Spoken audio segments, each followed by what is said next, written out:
Oke guys, balik lagi di Papiot Channel. Jadi kali ini Papiot pengen buat video ditujukan buat kalian yang pertama kali baru mau beli mobil.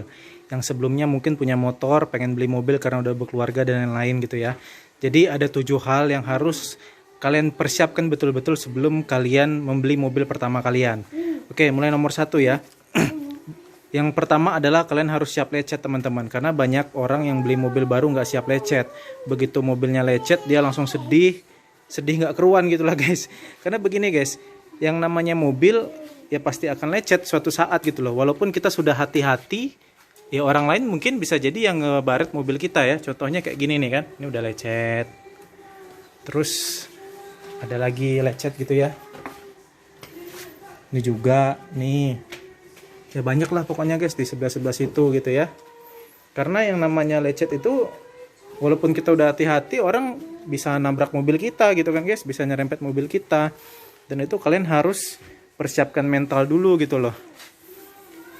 Kayak gitu teman-teman. Jangan sedih berlebihan kalau mobilnya lecet. Kalau mau mobilnya nggak lecet ya simpan di kulkas aja guys. Itu yang pertama ya. Yang pertama siap lecet. Yang kedua adalah siap isi bensin guys. Karena kalau biasanya kalian pakai motor gitu ya, isi bensin paling berapa sih motor? 50.000, 100.000 selesai. Ketika kalian beli mobil, contoh nih kayak mobil ini ya, ini isi tangkinya 63 liter teman-teman. Dan isinya Pertalite. Itu sekali full tank bisa sampai 400 ribuan guys. Nah perhatikan juga sebelum kalian beli mobil, pastikan juga sesuaikan dengan kantong kalian. Sanggupnya isi mobil yang kayak gimana.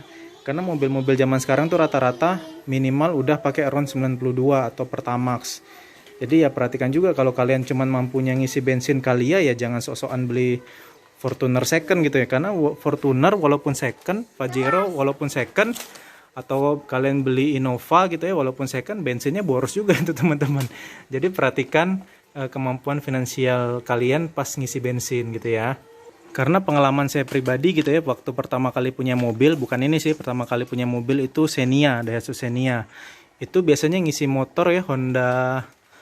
Motor saya dulu itu tuh Honda Beat, Scoopy. Oh, Honda Spacey teman-teman. Saya dulu pakai Honda Spacey, terus beli mobil pertama kali beli Daihatsu Xenia. Itu sekali ngisi Daihatsu Xenia itu sekitar 200 sampai 300 ribu teman-teman. Itu shock sih. Karena biasanya ngisi cuma 30 ribu gitu ya, tiba-tiba ngisi mau 300 ribu. Nah itu yang harus kalian persiapkan teman-teman.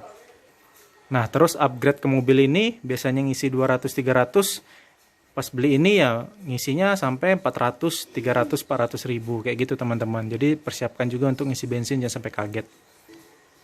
Lanjut ke nomor 3 adalah siapkan pajak teman-teman. Jadi kalau biasanya kalian motor itu pajaknya paling 200-300 ribu, ketika kalian beli mobil, nah pajaknya bisa segini teman-teman, bisa 4 juta gitu ya. Tuh. Kalian harus siapin setahun 4 juta, setahun 4 juta buat bayar pajak mobil gitu ya. Kayak gitu teman-teman. Jadi karena sekarang banyak mobil mewah yang harganya udah turun ya. Kayak Innova, Fortuner, Pajero itu kan banyak yang harganya udah mulai murah-murah second-secondnya. Tapi walaupun gitu pajaknya tetap mahal teman-teman. Jadi sesuaikan juga dengan kebutuhan kalian. Kalau kalian sanggupnya beli LCGC yang pajaknya 1 juta 2 juta ya beli itu aja. Walaupun mungkin dana kalian pertama itu sanggup buat beli Pajero atau Fortuner. Karena pajak ini tiap tahun harus kita bayar teman-teman. Dan jumlahnya cukup fantastis ya kalau misalnya sebelumnya kalian pengguna motor kayak gitu. Nah lalu yang nomor 4 adalah kalian harus siap servis rutinnya teman-teman. Karena servis rutin mobil ini bukan 100-200 ribu guys, tapi bisa di atas 1 jutaan. Contoh nih ya, servis rutin 1,2, servis rutin 1,2 lagi. Ini yang paling murah nih, servis rutin 803. Tapi pernah juga guys, waktu saatnya ganti kampas rem ya, 44 kampas rem diganti, bisa sampai 4 juta. Terus ganti ban ini ya, satu ban aja 850 ribu gitu loh. Jadi ya kalian harus siap-siap akan itu teman-teman. Karena namanya punya mobil nggak bisa beli mobil doang di awal, tapi yang namanya mobil tuh harus dirawat guys. Paling nggak kayak saya ini tiap 6 bulan sekali tuh dirawat, di servis rutin ke bengkel resmi. Seperti itu teman-teman. Jadi walaupun kalian punya duit di awal gitu ya, cuman kalian harus tetap pertimbangkan juga ke depannya. Mobil tiap ini ya, tiap ada berkalanya harus diservis rutin teman-teman. Dan itu harganya lumayan kalau sebelumnya kalian cuman biasa servis motor ya. Lalu yang kelima adalah siap garasi teman-teman. Nah ini contohnya nih ya, kan garasi rumah nih, walaupun kecil gitu ya, dan kepalanya masih nongol tuh di situ karena nggak terlalu panjang, setidaknya kalian nggak menghalangi jalan teman-teman. Nah menghalangi jalan ini juga ada kriterianya, misalnya nih ya kayak mobil depan nih, selagi masih bisa ngasih ruang buat jalan mobil lain ya nggak masalah sih buat saya. Tapi kalau rumah kalian gangnya gang sempit, terus kalian parkir di pinggir jalan, itu yang mengganggu. Jangan sampai udah kebeli mobil tapi garasinya belum ada. Jadi buat saya walaupun garasi kecil kayak gini ya oke lah, yang penting nggak ngalangin jalan teman-teman. Lalu yang keenam, kalian harus siap cicilan kalau seandainya kalian beli mobilnya dengan cara kredit teman-teman. Karena biaya cicilan per bulan itu kalian juga tetap harus ngeluarin biaya servis, biaya bensin, biaya pajak. Jadi siapin betul-betul.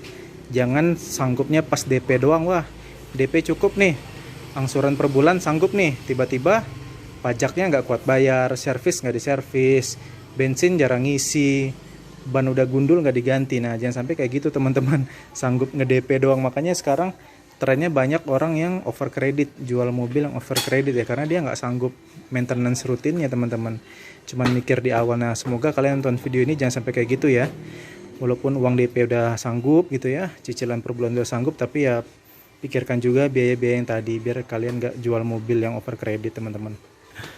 Dan yang terakhir adalah kalian harus siap mental atau emosi, karena banyak orang yang baru pertama kali punya mobil itu mentalnya nggak sanggup gitu ya, gaya-gayaan, sok-sokan, ngebut-ngebut di jalan gitu ya.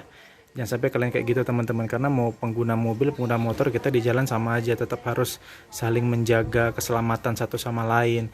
Jangan mentang-mentang sok-sokan kalian baru punya mobil gitu ya, kebut-kebutan, nyalip sana sini, nyerempet sana sini, ya itu yang nggak boleh teman-teman. Jadi siapkan juga mental kalian pas udah punya mobil, karena ketika bawa mobil ya beda pembawaannya dengan bawa motor gitu loh.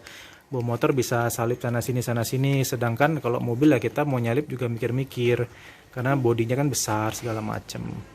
Kayak gitu teman-teman, semoga bisa menginspirasi ya video ini buat kalian yang baru pertama kali mau beli mobil, yang sebelumnya punya motor, udah berkeluarga pengen punya mobil. Nah 7 hal ini yang harus kalian pertimbangkan betul-betul, jangan sampai nanti kalian udah punya mobil di tengah jalan nggak sanggup ngerawatnya. Oke gitu aja teman-teman, semoga bisa memberikan informasi dan manfaat buat kalian semua. Terima kasih.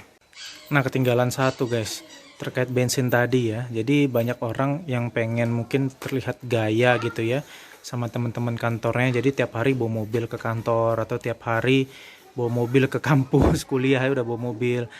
Nah jadi kalau saya pribadi sih saya mengakalinya, kalau seandainya untuk rutin ke kantor ini saya pakai sepeda listrik nih teman-teman. Jadi hemat bensin, mobilnya hanya dipakai kalau misalnya hujan gitu ya, ke kantor hujan atau pergi sama keluarga tuh baru naik mobil. Tapi kalau seandainya sekedar ke kantor, ke warung yang dekat-dekat kayak gitu, saya pakai sepeda listrik teman-teman. Jadi menekan inilah kos untuk isi bensin mobil. Cuma itu tadi balik lagi teman-teman, karena kebanyakan orang beli mobil, beberapa orang itu ya biar gaya gitu sama teman-teman kantornya, gaya sama teman-teman kuliahannya. Jadi kayak aktivitas ke kantor itu kan ngapain gitu bawa mobil ya, bawa motor aja atau pakai sepeda jauh lebih cepat dan lebih hemat. Mobil dipakai hanya untuk kalau hujan, pergi keluar kota sama keluarga, belanja bulanan sama keluarga, kayak gitu aja teman-teman. Jadi bisa menekan jauh menekan ngisi bensin guys. Kayak saya nih ya, ke kantor kalau ngisi bensin terus, pakai mobil terus, PP ke kantor udah habis berapa sebulan. Makanya saya akalin dengan pakai sepeda listrik aja yang gratis, nggak perlu ngisi bensin. Oke gitu aja teman-teman, semoga bisa bermanfaat buat kalian semua. Terima kasih.